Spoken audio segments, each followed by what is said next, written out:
15 अगस्त सन 1947 को भारत स्वतंत्र हो गया। 14 अगस्त की मध्य रात्रि में जवाहरलाल नेहरू ने संविधान सभा में अपने एक ऐतिहासिक भाषण में कहा, रात को 12 बजे जब पूरा विश्व सो रहा है, तब भारत जीवन की स्वाधीनता की ओर अग्रसर है। भारत की करोड़ों जनता का सपना अब सच हो चुका था, किंतु स्वतंत्र भारत के सामने अनेक समस्याएं और चुनौतियां थी। स्वतंत्र भारत की तत्कालीन समस्याएं: शरणार्थियों की समस्या। देश के विभाजन के बाद भारत और पाकिस्तान में हुए सांप्रदायिक दंगों के कारण पाकिस्तान से भारत आए लगभग 75,000 हिंदू, सिख और मुसलमान शरणार्थी भाइयों को बसाने की समस्या।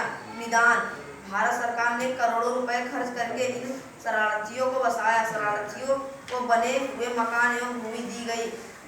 देसी रियासतों का भारतीय संघ में विलय की समस्या। जब हम आजाद हुए तो देश में कुल 562 रियासतें थी। यदि रियासतें भारत में ना मिलती तो यह देश कई टुकड़ों में बढ़ जाता और गृह युद्ध हो जाता। निदान: उस समय के हमारे उप प्रधानमंत्री और केंद्रीय गृह मंत्री सरदार वल्लभ भाई पटेल ने बड़ी ही सूझबूझ से अधिकांश रियासतें भारत में मिला ली। इसी सूझबूझ के कारण इसे लौह पुरुष कहा जाता है।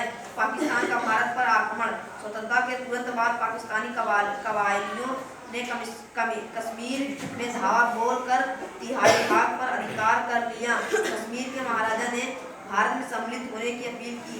निदान: भारतीय जवानों ने कश्मीर से कबायलियों को खदेड़ किया।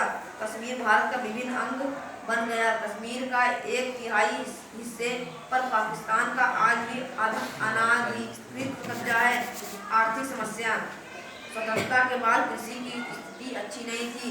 हमारे देश के गेहूं और जूट उत्पादन के अधिकांश क्षेत्र पाकिस्तान के हिस्से हो गए थे।